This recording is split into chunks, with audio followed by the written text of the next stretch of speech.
Bonsoir à toutes et à tous ou rebonsoir à ceux qui étaient avec nous dans la première partie de la Pod Wars 2 et qui ont vécu la terrible défaite d'Axel et Paul à 0 points. Ouais, voilà.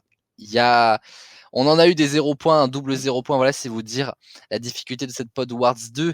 Mais dans Pod Wars 2 la suite, on va continuer notre quiz spécial Harry Potter. La Pod Wars, je rappelle que c'est une émission culte de Poudlard, c'est la contraction de Hogwarts et de podcast, ça donnait Pod Wars. Vous savez comment je suis intelligent un petit peu. Wow. Ah, big brain, big brain. Merci. Merci. Alors les amis, partons donc pour Pod Wars 2, la suite de notre match, et après la victoire de Chloé qui va l'emporter ce soir.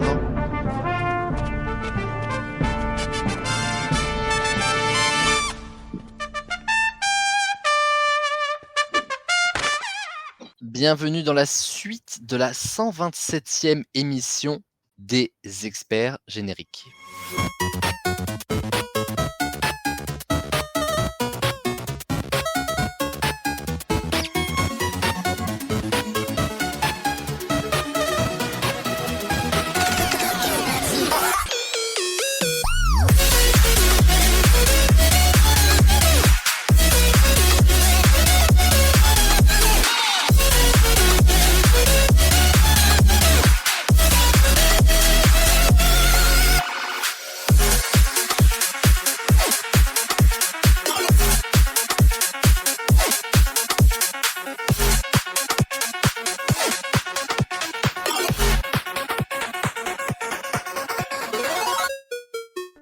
Et pour cette suite de 127e émission, on est de retour avec une nouvelle équipe qui va donc jouer avec nous dans les experts. Bonsoir. Bonsoir. Soyons précises, bonsoir les expertes, puisqu'il n'y a que des filles qui vont s'éclater sur la Pod Wars de la suite. Alors je vous rassure, pour ceux qui ont suivi la première partie, c'était vraiment l'émission des fans absolus avec des détails vraiment très intenses. En attestera d'ailleurs notre juge arbitre. Rebonsoir Enora. Rebonsoir. Enora était tout à l'heure dans la première partie. Alors, soyons honnêtes avec notre audimat. Ça fait un mois que la première partie a été tournée. Mais voilà. Il faut pas, voilà, il y a vraiment une faille spatio-temporelle entre les deux émissions. Il y a eu un mariage entre temps, bref, hein, voilà. Donc, on va quand même redemander à Enora si ça va toujours. Non. Ah, elle a perdu la Pod Wars de première partie, c'est pour ça. Ah, c'était trop dur. Hein. Non, c'est vrai que c'est vraiment une des émissions les plus dures que j'ai faites. Le duel, notamment sur les chapitres, pas facile du tout. Enora est ce soir de retour en juge-arbitre. Cette saison 7, vous savez, c'est un peu la saison des retrouvailles avec plein d'experts qui sont revenus. C'est le cas de Manon qu'on va accueillir dans un instant, par exemple. Mais donc, du coup, voilà. C'est un petit peu la saison nostalgie. Et d'ailleurs, vous me ferez penser à parler d'un truc à la fin de l'émission qui va dans ce sens-là. Donc Enora, ce soir, pour la suite, ne joue pas. Elle est bien là en juge-arbitre. C'est elle qui déterminera notamment dans les duels s'il y a litige, qui prend les points. Et on va pas se mentir, elle est surtout là pour voir ce que j'ai préparé et pour me surveiller si je dis pas de la merde sur Harry Potter. J'aurais pu être juge arbitre sur la spéciale Shrek, là c'est Nora sur la spéciale Harry Potter. Exactement. Et bah bienvenue à toi. Merci. Mais accueillons donc les joueuses de ce soir qui vont donc se battre pour ce second match. On va démarrer par l'amie Léa. Bonsoir Léa. Bonsoir. Je ne sais pas si tu t'en souviens Léa, mais ta toute première émission des experts, c'était une spéciale Harry Potter. Si, je m'en souviens. C'était la première émission de la saison 3, il y a donc déjà 4 ans, et donc ta 15e émission ce soir. Comment on est pour cette spéciale Harry Potter? J'espère que je suis toujours aussi forte à Harry Potter. Hein. Et bah c'est l'occasion de se tester finalement. Exactement. Et bah écoute, je suis ravi de t'accueillir, bienvenue à toi. Merci. Nous avons également, je le disais, celle que nous avons réaccueillie. Moi ça me fait trop plaisir de t'avoir, vraiment, ça me fait trop plaisir que tu sois de retour Manon. 16e émission dans cette saison 7. Comment ça va déjà ? Bah ça va bien et toi ? Et puis ça va trop bien, merci. Une question que je voulais te poser, mais je pense que de tous les experts qui sont passés dans la saison 1, tu es celle qui a fait du coup le plus grand écart entre la saison 1 et le retour plus tard.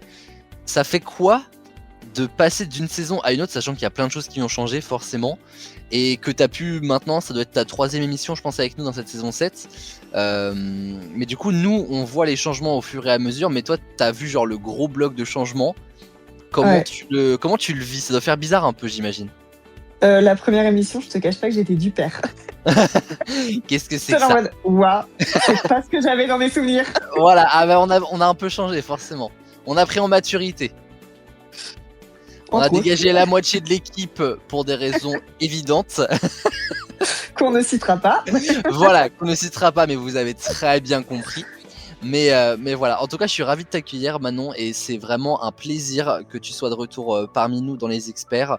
Et je dis tout le temps que les experts c'est une famille, mais je le pense hyper concrètement, et ton retour même des années après est bien la preuve de ça. Donc merci encore à toi pour ton retour, et écoute, amuse-toi sur cette émission.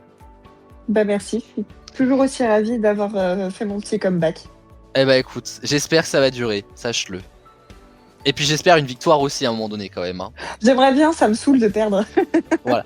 Franchement, si t'es saoulé au bout de la 3e, imagine d'autres personnes qui sont là vraiment depuis des années et des années en continu et qui n'y arrivent pas. Les pauvres. Voilà, force à eux. Et nous avons également... Alors, on a cru bientôt ne jamais faire l'émission, mais elle est arrivée à bon port pour finir. C'est Lise. Bonsoir. Et Empowering Woman ce soir, Lise est sans Paul, mais c'est pas plus mal parce que Paul sur la première partie a fait 0 points. Vous savez qu'il s'en est vanté à personne, hein. C'est moi qui l'ai appris à Lise. Oui, vraiment je ne savais pas. Donc écoute, il y a quand même une revanche à prendre sur le frangin. Je pense que ça va pas être difficile non plus.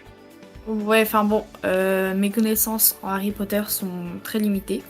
Donc, ça vaut plus que 0 points, j'espère quand même. On verra. Je ne m'avance pas. C'est la 12e émission de Lise. Lise qui a en plus gagné une émission en haut du Puy-de-Dôme quand même. C'est vrai.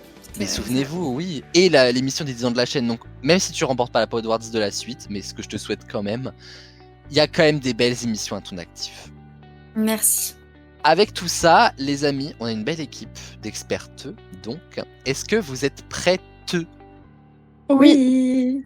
Alors, nous allons passer à la première manche qui s'appelle la quinte flush. Je vous rappelle le principe de la quinte flush. Je vais vous poser une question, et dans cette question, il y a 5 bonnes réponses. 5 bonnes réponses qui sont dans une liste de 10 réponses. Donc avec 5 bonnes réponses, 5 mauvaises réponses. Vous allez avoir la possibilité de choisir le nombre de réponses que vous voulez donner. 1, 2, 3, 4 ou 5. Chaque bonne réponse rapporte 1 point, mais si vous me citez dans votre liste une seule mauvaise réponse, vous perdez tous les points que vous avez amassés et vous retombez à 0. J'aime beaucoup cette manche, elle est nouvelle cette année, on l'avait fait sur Pirates des Caraïbes par exemple, mais pas que. Est-ce que vous avez des questions ? Et évidemment, vous aurez le temps d'y réfléchir, je vous redemanderai quand vous serez prête et votre nombre de points que vous pensez avoir bon surtout. Ce sera beaucoup plus parlant avec la question sous les yeux. Voulez-vous que je la pose ? Oui. Question très intéressante selon moi. En même temps, comme c'est moi qui écris l'émission, je ne vais pas dire le contraire. Ce serait un peu se tirer une balle dans le pied. Bah oui, maintenant que je le dis. J'aime bien sortir des évidences comme ça, enfoncer des portes ouvertes. Tu es très perspicace. Merci beaucoup. Et très pertinent. Quelles célébrités françaises ont un rapport de près ou de loin à Harry Potter ? Ce que j'entends par un rapport de près ou de loin, c'est pas genre je suis fan. C'est j'ai un lien d'une manière ou d'une autre avec la production des films Harry Potter, des films ou de la saga, quelque chose qui touche Harry Potter, les animaux fantastiques, vous voyez par exemple. Ok.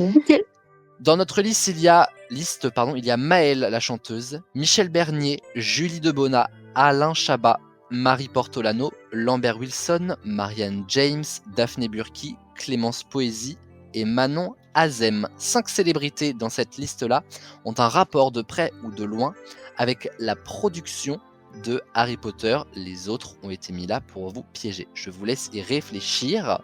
Et là, c'est le moment où je peux échanger avec elle parce que du coup, elle ne... Oh là, ça, je fais tout tomber. Elle ne joue pas. Et Nora, qu'est-ce qu'on pense de cette question? En vrai, j'en ai 3. Ok. Bah après, je trouve que c'est dur de... Moi, je suis quelqu'un qui est très physio... Nomiste. Voilà, exactement. Donc, il y a des noms... il y a des noms, ils me disent rien, mais si je vois leur tête, je vais me dire « Ah, mais oui, c'est vrai. » Bah écoute, je te les demanderai tout à l'heure, si tu veux bien, après les filles. Ok. Ah, on est plus à l'aise à cette place. Hein. Ah, vraiment, j'adore. Là, voilà, on passe à un meilleur moment, je pense. Oui. Est-ce que vous pensez avoir une idée de réponse? Oui. Quand elle dit ça, ça veut dire elle les a tous. Non, même pas. Ah, d'accord. Non, j'en ai pas 5, j'en ai que 3. 3, ok, ça marche. Manon, Lise, est-ce que vous avez une idée? Bah, Moi, je j'en sais ai pas. qu'une. Bah, moi, j'hésite entre 2 et 3 en fait. Ok. Mais je sais pas si je fais genre la sécurité et je garde 2 au cas où. En vrai, je pense que je vais faire ça, donc je dirais 2. 2 pour Lise, ok. Manon, il va me falloir une estimation. Bah, moi, je vais dire 1. Ah, on est loin du Cluedo. Ah bah, je maîtrisais plus le Cluedo pour le coup. Ok. Et Nora, tu m'as dit 3? Oui. Bon, même si tu es juge arbitre, et Nora, je te poserai la question. Alors, je vais démarrer par Lise qui m'a dit 2. Lambert Wilson et Manon Azem. Manon. Clémence Poésy. Et Léa. Clémence Poésy, Alain Chabat et Lambert Wilson. Et Enora, en juge arbitre. Michel Bernier, Lambert Wilson et Marianne James. C'est très varié ce que vous me proposez. Alors, on va faire dans l'ordre des choses. Maëlle, la chanteuse, non, elle n'a rien à voir avec l'univers d'Harry Potter. Michel Bernier est une bonne réponse. Et je pense que Enora, qui a dit Michel Bernier en tant que juge arbitre, a la ref. Je crois, oui. Elle avait auditionné pour jouer la professeure des beaux bâtons, il me semble. Exactement. Pour les films. Je sais plus si c'est pour les films, si. Si, et c'est exactement ça. Elle a auditionné pour être la chef des beaux bâtons parce qu'à la base, il voulait une comédienne française, puisque les beaux bâtons sont. C'est une école française dans la saga Harry Potter, et donc Michel Bernier a été auditionné, mais plus qu'auditionné, hein, il me semble qu'elle est arrivée au tour final, et au final ils ont privilégié finalement une actrice britannique pour ce rôle-là. Mais Michel Bernier a été quasiment jusqu'au bout du casting et a failli être la chef des beaux bâtons. Je ne me rappelle plus de son nom, mais elle aurait pu coucher avec Hagrid, bref. Julie Debona, ce n'est pas une bonne réponse. Alain Chabat, Léa me l'a dit, ce n'est pas une bonne réponse. Bah, pourquoi? Ah, est-ce qu'il a un rapport de près ou de loin avec Harry Potter, Alain Chabat? Bah, moi, j'étais partie du principe que, genre, dans Burger Quiz ou des trucs comme ça, genre, il avait fait plein de trucs à propos de ça. Du coup, je m'étais dit que... Pas tellement en plus. Et du coup, j'ai bien précisé que c'était par rapport à la production d'un truc Harry Potter. Ce n'est pas une bonne réponse. J'ai vu assez de Burger Quiz pour pouvoir te dire, je pense qu'il n'y a pas trop de Harry Potter dans Burger Quiz pour le coup. Il y a eu du Star Wars, ça c'est vrai. Ils ont fait un épisode spécial Star Wars. Harry Potter, j'ai pas souvenir, comme dirait Johnny. Marie Portolano n'est pas une bonne réponse non plus. Lambert Wilson, c'est oui. Lambert Wilson, il sera Nicolas Flamel dans la série qui est actuellement en tournage. Ça, c'est l'information la plus récente qu'on a parmi les célébrités qui sont là. Marianne James, c'est vrai aussi, puisque c'est la voix française de... Bah. Non, je vais dire une connerie, non. Vas-y, balance. Ah, j'ai un doute. Bah, la prof de Bobato, non? C'est la voix française Non. de la grosse dame. D'accord, rien à voir. Dans Le prisonnier d'Azkaban. Ah, mais Quand oui, c'est la grosse dame fuit, c'est Marianne James qu'on entend. ok. Daphné Burki n'est pas une bonne réponse. Clémence Poésy, est-ce que vous savez qui c'est? C'est l'actrice de C'est Fleur de celle la qui joue Cour. Fleur. C'est Fleur de la Cour, exactement. Et elle est française, elle, pour le coup. Et Manon Azem, vous savez qui c'est? Non. C'est la voix de Hermione, non? Exactement, Manon Azem, c'est la voix française de Hermione Granger. Et pour ceux qui ont vu Tamara volume 2, la fille avec les bouclettes, la copine de Diego, c'est Manon Azem. Ah putain!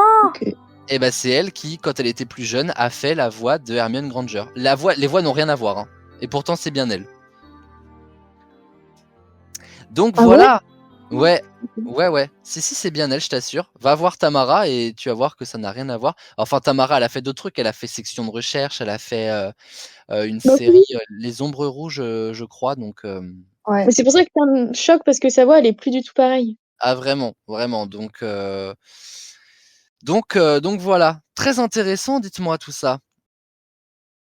Alors, les scores sont donc de 2 pour Lys qui pour l'instant mène la danse.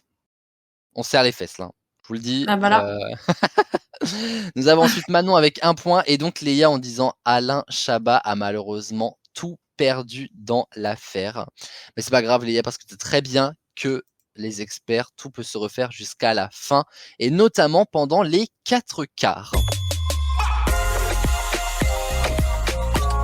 Des 4 quarts qui ont une thématique ce soir, une fois n'est pas coutume. Nous allons parler des cours à Poudlard d'une manière générale. Et je vous propose cette première question. Lors de la 7e année de cours d'Harry Potter, donc dans les Reliques de la Mort, comment sont renommés les cours de défense contre les forces du mal? Est-ce que c'est réponse A, art de la magie noire, art avec un S, je suis passé chez Soch. Réponse B, défiance des moldus. Réponse C, attaques et contre-attaques. Réponse D, culte du mage noir. Est-ce que vous avez une réponse selon vous? C'est bon pour Léa. Manon, Lise? Oui. Bah, je sais plus, mais vas-y. Eh ben, je vais démarrer par Lise. Art de la magie noire. Manon. Art de la magie noire. Et Léa. La même chose. C'est effectivement une bonne réponse. Plus 3 points. Je l'avais pas dit que c'était 3 points chacune. Donc, bravo à vous. C'était un petit peu pour se mettre en jambe. Mais oui, les arts de la magie noire. Donc, défense contre les forces du mal qui sont enseignés par cette année-là.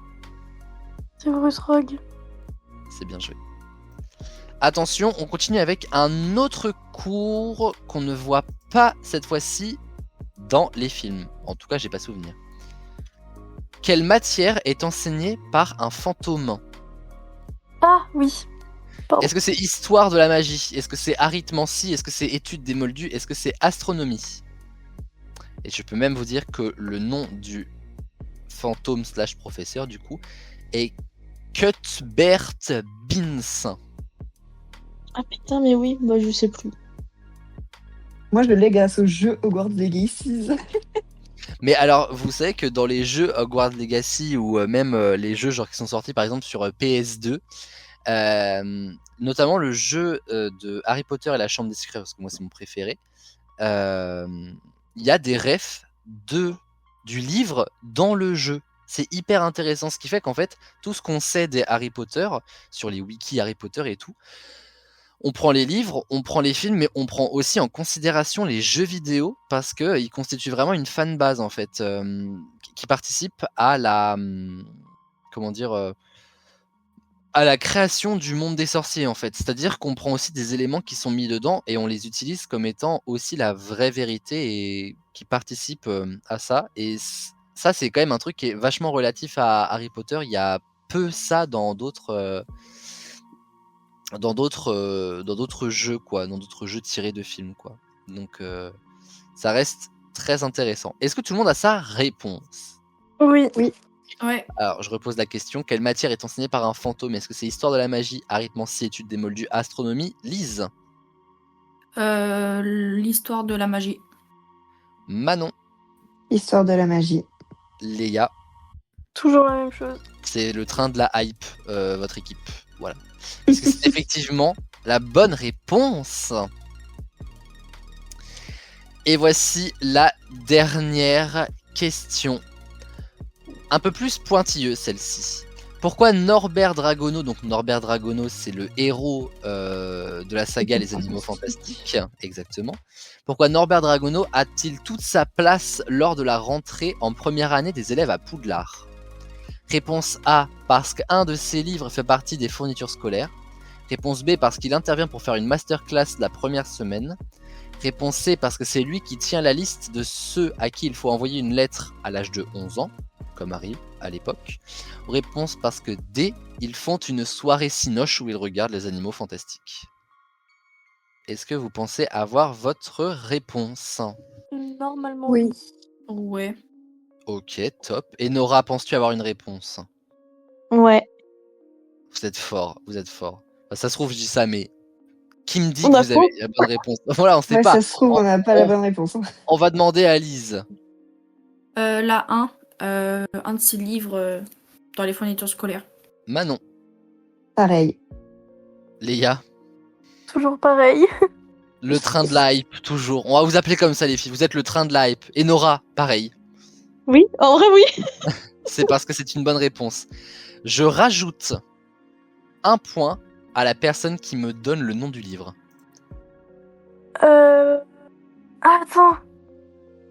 J'ai sur le bout de la langue en plus. Bah, c'est par rapport aux créatures magiques, non? Aux animaux fantastiques, en tout cas. Ouais, c'est pas par rapport à leur vie, leur habitat, un truc comme ça? Vie et habitat des animaux fantastiques, je rajoute un point à Léa. Fallait la voir celle-là. Ouais, c'est clair. Mais oui, je l'avais Bravo. vu et je savais que c'était en rapport avec leur. Plus personne n'a répondu, tout le monde est juste choqué de ce qui vient de se passer. Et Genre, comment, personne n'avait la réponse à part Léa. comment on est passé d'un bon moment en mode ah ouais, on est dans la merde. Genre. J'offre pas un point comme ça tout le temps, mais comme j'ai vu qu'il y avait un petit train de la hype, que du coup les scores étaient tout le temps les mêmes, je me suis dit allez, un petit peu de piment. Bravo, bravo. Alors, faisons les scores, les amis. Lise est toujours en tête avec 11 points et Manon et Léa sont juste derrière avec 10 points.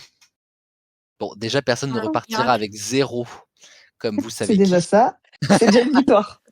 Ah bah alors là, oui, complètement. Complètement. Ah mais j'ai hâte et je vais l'afficher comme Jaja sur Instagram. Vous savez, je fais des petits reels avec quelques petits extraits des experts. Pensez bien que le 0 point de Paul, il est dedans. Alors là, c'est couru d'avance.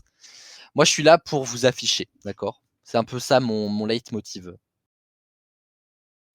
Bon, les amis, est-ce qu'il serait pas temps de passer au duel qui constituera la fin de cette émission déjà? Oui.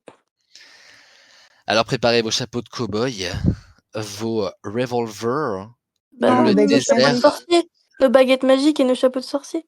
Oui, parce que ma musique est plus Far West en fait. Mais on s'en fiche, c'est pas dans le thème. Ah, Ouais. excusez-nous. Bon allez, qui dit rouge dit vert, voici le duel. Oui, oui, Enora, c'est rien que pour toi. Tu me saoules.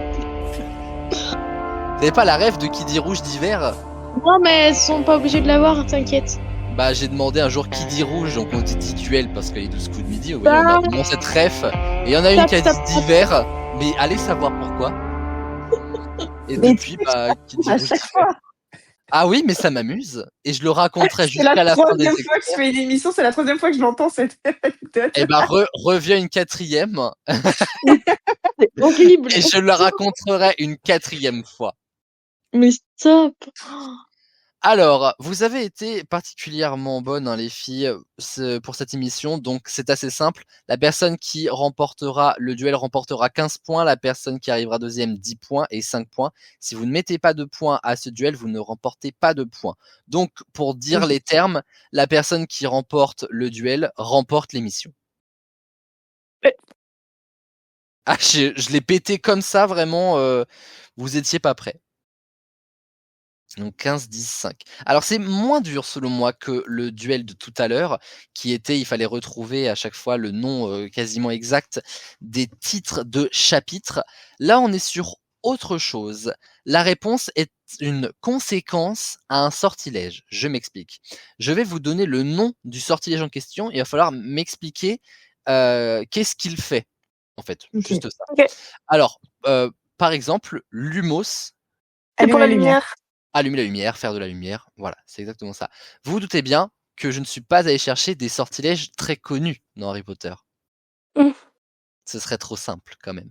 Donc n'hésitez pas à me poser des questions pour diriger votre réponse, parce que je pense pas que vous allez tout savoir tout de suite, sauf si vous êtes extrêmement fort en sortilège. Donc, why not? Et je compte sur ma juge arbitre et Nora aussi pour tendre l'oreille. Ok. On est parti. Oui.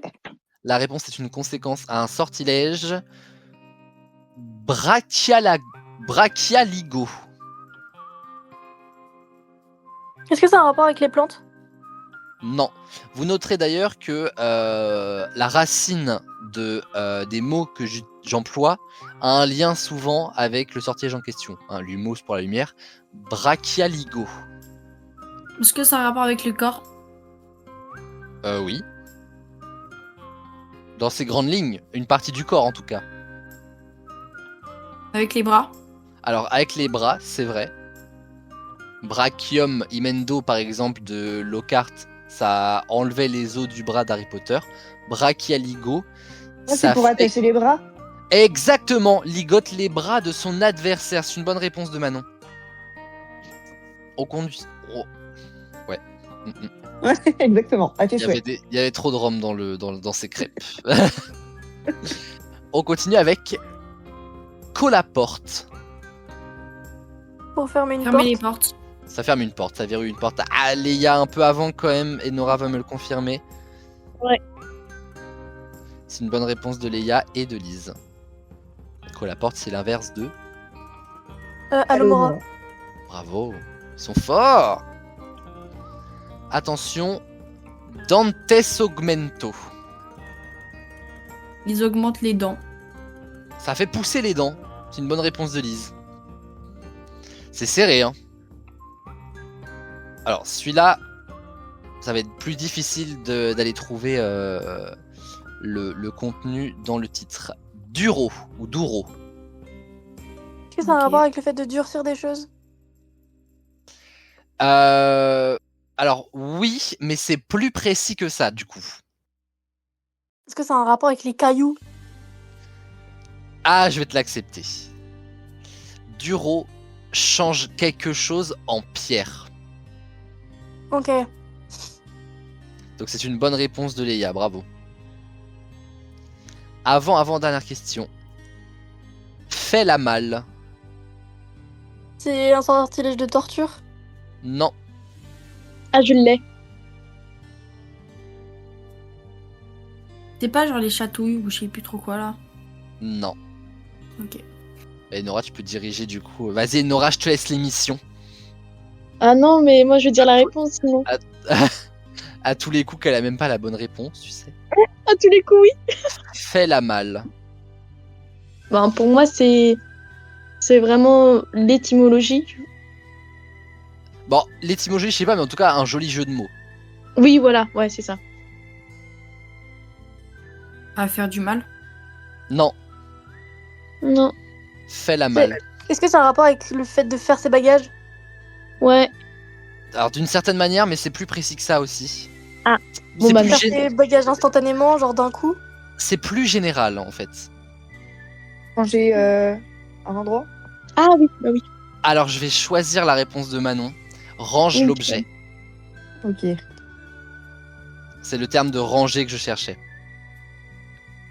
Avant-dernière question. Gemino. Ah si, il est dans les reliques de la mort partie 2.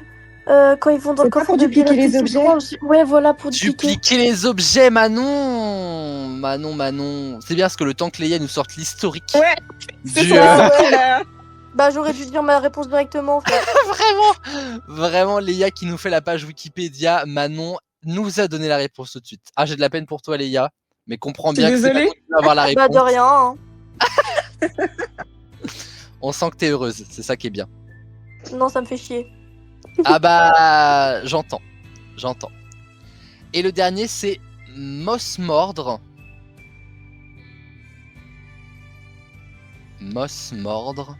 Est-ce que c'est un rapport avec mordre quelque chose? Non. Ok. C'est pas par Décidé, je rapport peux faire au apparaître la masque marque orange des noir ténèbres. Oh waouh. Alors, je vais prendre la réponse chez Léa. Mais je pourrais la prendre chez Manon aussi. Parce que c'est faire apparaître la marque des ténèbres, donc c'est lié au mage noir directement. Et Nora, est-ce qu'on donne la réponse à chacune? Bah oui. Ok. Eh bien écoutez les amis, nous arrivons au terme de ce duel et j'ai une annonce de la plus haute importance à faire. C'est que je rappelle que la personne qui remporte le duel remporte l'émission. Donc j'ai le nom de la winner de ce soir. Et elle va être contente. Parce qu'elle ne gagne pas souvent une émission. Et qu'elle est un peu revenue aussi pour ça. Au bas du classement, nous avons Lise avec 16 points. Mais vous avez des très bons scores ce soir. Franchement, bravo. Et ça se joue donc entre Manon et Léa. Ouais, 16, c'est loin d'être 0 en tout cas. Tu montreras bien cet extrait à Paul. Ça se joue donc entre Léa et Manon. Mais celle qui Moi, je gagne remporte... tout le temps, donc on sait que c'est Manon qui a gagné. Exactement. Manon remporte cette émission des experts avec 25 points. Léa est juste derrière avec 20 points. Mais bravo parce que vous avez été excellente. Faut vraiment le dire. Bravo. C'était un bon duel. Ouais, exactement. Comme les légumes. Merci Aurel. Ah ben, avec grand plaisir. Je faisais déjà cette vanne en saison 1 et puis c'est l'occasion. Tu me tends la perche, tu vois. On a quand même gardé des petites mimiques de la saison 1, toi et moi. On sait d'où on vient. On n'oublie pas nos racines. On sait d'où on vient. Exactement. En tout cas, bravo à Manon et merci à Léa et Elise d'être venues sur cette Pod Awards 2. Ah, Léa, je veux t'entendre quand même sur cette. Mais c'est pas tellement une défaite quand même. T'as très bien joué. Non, mais je vais juste arrêter de me justifier et je vais donner directement mes réponses en fait. Bah c'est vrai que bon, là voilà quoi. Alors oui, attendez, on l'entend dans le... T'imagines que la victoire c'est peut-être joué à ça? Ce qui veut pas dire que Manon n'est pas légitime. Attention. Je vais aller me coucher. Voilà, super. Les vacances démarrent et on a déjà fait une attristé. Oui. Topissime. Bon. Je remercie aussi Nora d'avoir été notre juge arbitre. Et tu vois, tu as bien fait d'être là parce que sur le dernier point, je n'aurais pas forcément su comment trancher. Donc, merci. Oh, T'es venu pour un point finalement, quoi, en fait. C'est ce qu'on comprend de ta présence ici ce soir. Exactement. J'ai quelques annonces à vous faire, les amis. Déjà, les experts, je vais devoir quitter l'animation la semaine prochaine. Pourquoi? Parce que la semaine prochaine, c'est Halloween et Chloé est de retour en tant que Joker cette année et elle récupère son émission d'Halloween. La dernière fois qu'elle avait faite, c'était en saison 4, comme la Podwards finalement. On avait déjà fait Podwards et ensuite enchaînement de l'émission d'Halloween de Chloé. Et bah c'est exactement la même chose cette année. Donc ça nous rappelle quand même de beaux souvenirs pour ceux qui ont participé à la saison 4 et Nora, Léa notamment. Et donc du coup la semaine prochaine, c'est le bal d'Halloween de Chloé. Qui a participé? Moi j'y étais. Il y avait Léa, je crois. Il y avait Nora. Oui. On a déjà enregistré cette émission, c'était un grand moment de télévision, de podcast, de YouTube. Vraiment, ne manquez pas ça. Et la semaine suivante, pas le vendredi, mais le samedi, on ouvre un spin-off des experts qui s'appelle le Cercle des Anciens, où là, justement, je faisais référence avec Manon à la saison 1 des experts. Je vais réunir les experts de la première saison de l'époque Saint-Magloire et nous allons jouer avec nos souvenirs. Il va y avoir plusieurs émissions dans l'année, c'est un petit peu le fil rouge pour fêter la 150e émission des experts qui aura lieu cette saison. Et donc ça, ce sera le 8 novembre et soyez là, amateurs de ceux qui ont vécu nos années sans ma gloire, parce qu'on va se remémorer de super souvenirs. Et ça va être des belles émissions teintées de nostalgie. Donc voilà, encore merci à Enora, à Lise, à Léa et félicitations à Manon qui a bien fait de revenir cette année, décidément. Ouais. Je vous fais des gros bisous, évidemment. Et d'ici à la prochaine émission, chers amis, pas de sexe. Sans la Sans latex. Bisous tout le monde. Bah non, il va falloir dire sans latex par contre. On a gagné Mais oui, mais je l'ai l'émission. pas. À chaque fois, je l'ai pas. Là, il va falloir l'avoir, d'accord? Voilà. Donc, la victoire avant le sexe. Donc, Ok.